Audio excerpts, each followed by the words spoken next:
So you might want to have encourage your managers to have monthly check-ins with their staff.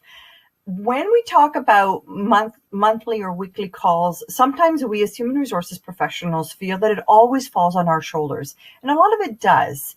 However, we can coach, guide, and mentor our managers, our management teams, in order to take a lead in this. So if your managers are not accustomed to having regular check-ins with their employees, or they don't know how to do it, you may need to guide them through it for the first couple of times, either by role modeling the call, or by participating on a call with them and providing them with tips on how to do it. It may just be that they just don't know how to do it, rather than that they just don't want to do it. So recommend or coach your managers that when they're having a check-in with their staff, either one-on-one, which is ideal, or in a team setting, that the managers are checking on three things. First of all, asking their employees, where's your head at today?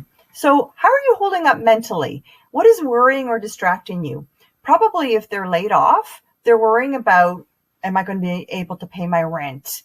Will I be able to cover my mortgage? When are we coming back to work? Is it going to be safe for me to come back to work? Do I have to come back into the office, or can I work remotely? And so make sure that you're coaching your managers to ask about, where is your head out? How are you holding up? And again, arm your managers with information on where they can find resources, either internally through your employee assistance program or other resources that you might be affiliated with, or that you might have in your community. Secondly, coach your managers to check in what is happening with their heart. Ask the employee, how are you feeling about what's going on? Probably going to say, oh, I feel so anxious. Some of them might be saying, you know what?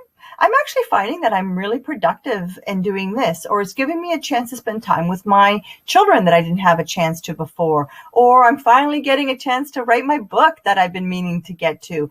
And so don't assume that everybody will be feeling anxious and upset. Some people may actually be happy about it. And that's also important to know, because if you're going to be recalling people back into the office or into your workplace, you want to know what your starting point is and what they're feeling. And lastly, you want to ask about their health, and you want to make sure that you're asking them, how are you taking care of yourself in these times? Are you sleeping well? Are you eating well? Are you getting out and exercising, getting some fresh air? And how are your loved ones holding up?